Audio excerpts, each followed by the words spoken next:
give you a formula. We know Q is M times C times change in T. So we're going to make an equal sign here. Select your cell, put your equal sign up here, and then we're going to do Q. What's our, or M? What's our M? Initial mass. So you're going to click on it, and it will put in D2, which is this cell. D2 is the identity of the cell. Then you're going to multiply. I'm going to multiply it by C. What's our C for water? 0.1. No, 100. It's 1. It's 1 because it's special, because it's water. It has a C of 1. Then change in T. How do we do that? How do you find the change in T? T final minus T initial. Good. T final minus T initial. So I'm going to take my final, then we'll put a minus sign, minus the initial. I'm going to close the parentheses. Parentheses are important, otherwise this starts to go off the scale. Now I'm going to click enter, and it has calculated my calories. Why is it so little? 31.5 calories. It's divided by 1,000, isn't it? Oh yeah. Okay. I don't know. Potato balls. Okay. So initial temperature minus final temperature. I thought I meant 31.5 calories. Initial mass. Should be fine. Okay, we'll check it out. Then, here's where we save time. Once you've set up your function, you're going to click and drag on the corner, lower corner box, and you're going to drag it down. Whoa. See it? This is why you need to learn this, yes? So, May skipped one for her name, because she really wanted to make sure that I knew who did it. And that one's 0, because there's no entries, right? So no problem. But you just make sure you delete that one, because that's not a data point. So these are our calories, and then we're gonna convert it to kilocalories, right? There's no way that one potato ball is 31 kilocalories, so that's okay. So to get kilocalories, we're gonna say this is Q in kilocalories. What do we do? How do we get to kilocalories, guys? What's our math? So we're gonna put a thing here. We'll put an equal sign in. Q. Equal sign. The Q, and then what do we do to it? Divide by 1,000. Divide by. Divide is going to be a slash. See a slash? By 1,000. And then boom, we've got our calories. It says suggested autofill. Click. If we delete May's row, then we would have, this would be easier, but it's okay. I'm just gonna, so these are our data points. This is our process data. Yes? So if we want to take an average, I'm going to put my average here for now. This one is, how do you do this one, kiddo?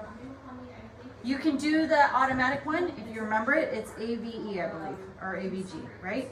Or no, maybe it's not. Maybe it's mean. The issue is, I find that a lot less difficult than just doing sum. So I'm going to click in sum.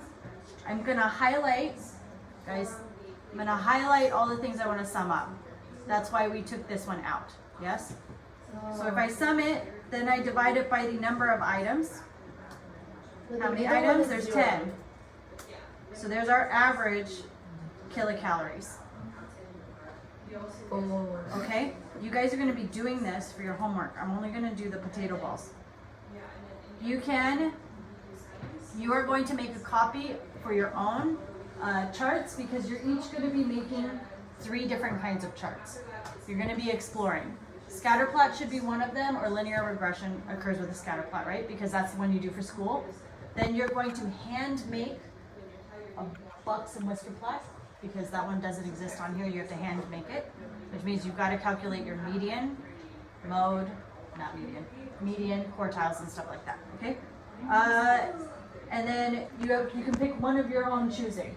When I'm doing the data, we're going to be using the process data. Do you guys want me to model that, or do you guys want to just work on making these equations first?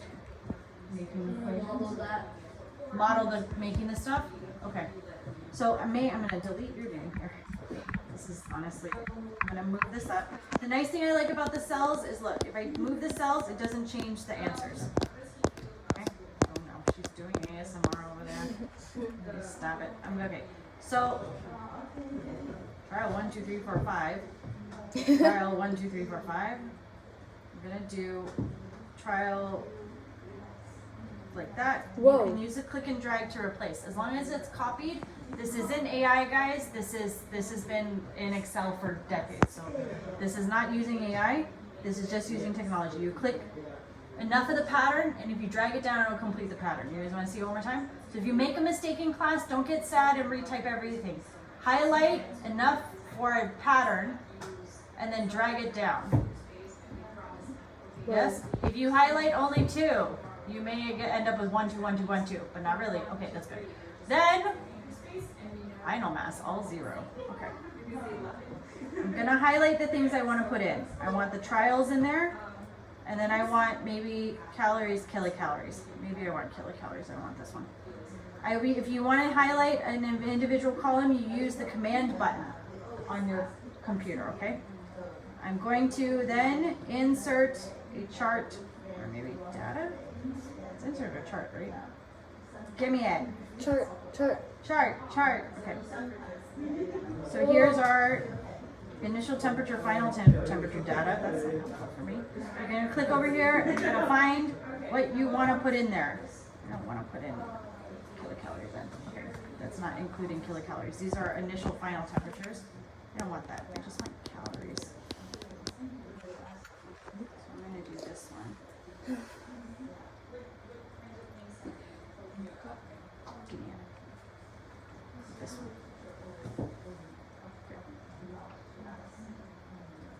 Chart. I don't want a column chart. I'm going to go for a scatter plot first. See, there's a line chart. Huh? You want to? No. Line chart's different. You want a scatter plot and then you're going to put a line on it. That's how you do it for school. Oh. Did you say, oh? Where'd it go? Give me it back. I want it back. Give me it back. Page charts for this data. What is this? Are you okay? You're cracking a lot over there. Are you broken? You're cracking. I'm scared. I'm scared of the babies. Okay, It's in the bottom. Why did it go all the way down there? To the side. May.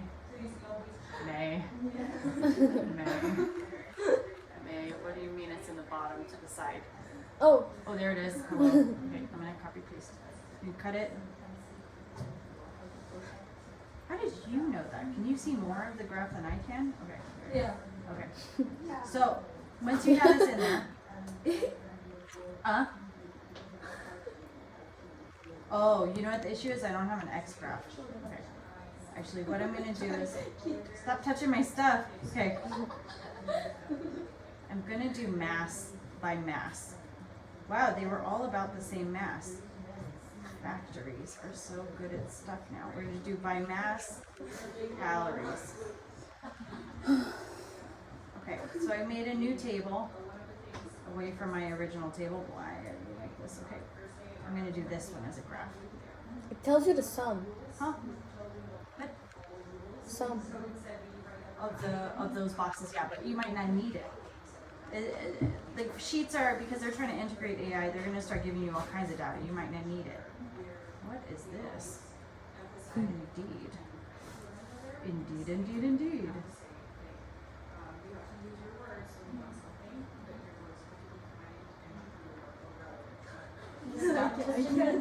Stop touching my stuff. Okay. Okay, horizontal axis should be from source data. Yeah, from source data. Scatter chart. Data range. Oh, it's covering it. That's why. Okay, there we go. Initial mass. Good. And then your y-axis should be. What is this? Oh no.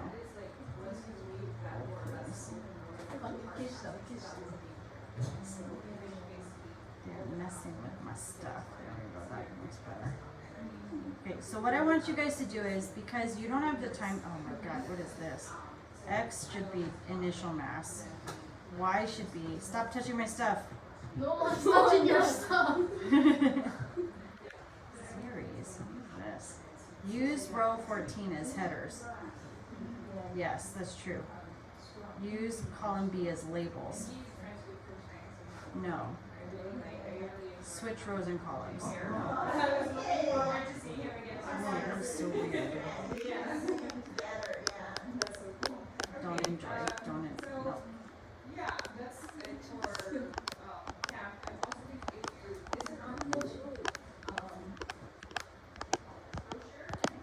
Scatterplot. It's only showing 1 point length because the units are off. Our data should be looking like, you see how so we're problem solving right now, right? Oh, I see what happened. Okay, got it. The numbers I didn't copy over. You see these numbers? You have to copy them and then you have to paste special. Paste special. There you go, that'll do it. Okay, so now we've got this. 1.5 and 1.4, those are the only things? Good. They were very uniform. Okay, that makes more sense. Okay. Oh no. Chart title. You change inside of your setup first. You're going to make sure that you have the appropriate x-axis. The x-axis should be the initial mass, and the series will be Q calories is the thing we're mixing.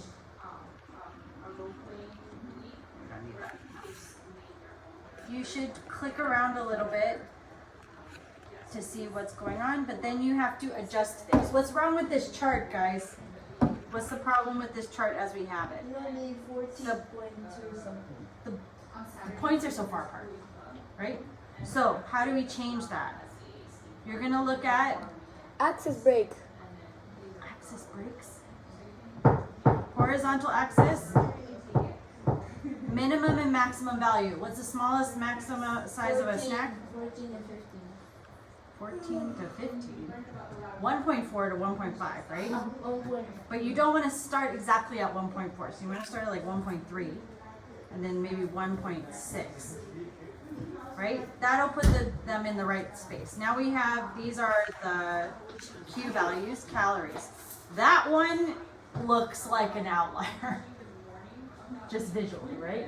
Most of them are here and that one's there. So that one, we would look for an outlier on that one. So this is looking better. We need to put units on it. How do you put units on it? Chart and axis titles. Okay. Chart title.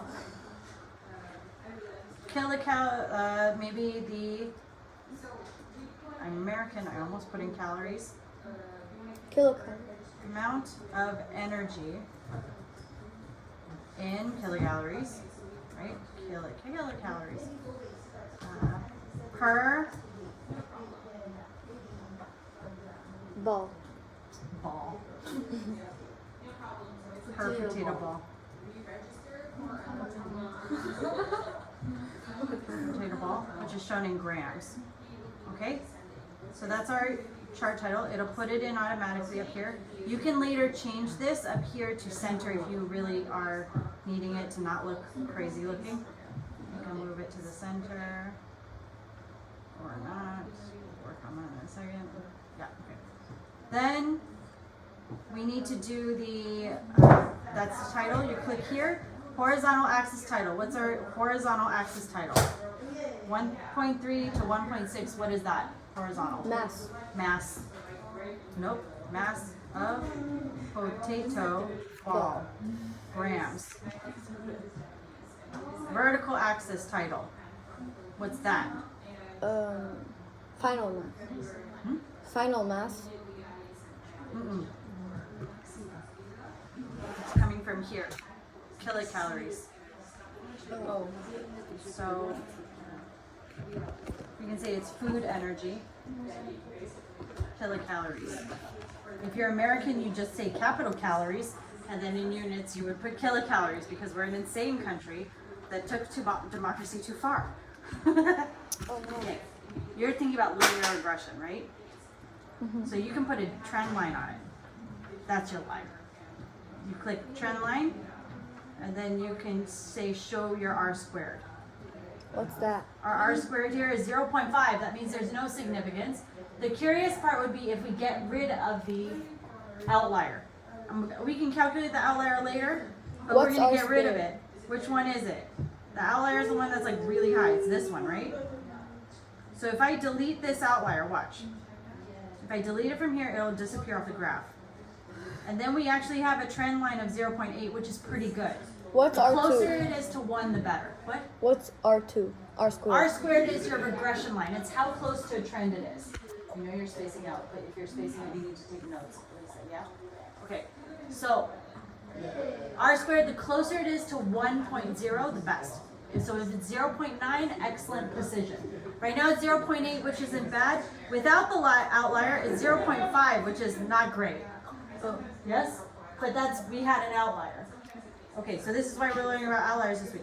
You need to make each of these into you need to make one graph like this with a labeled axis, and it has to have the point somewhat in the middle. That's the goal, right?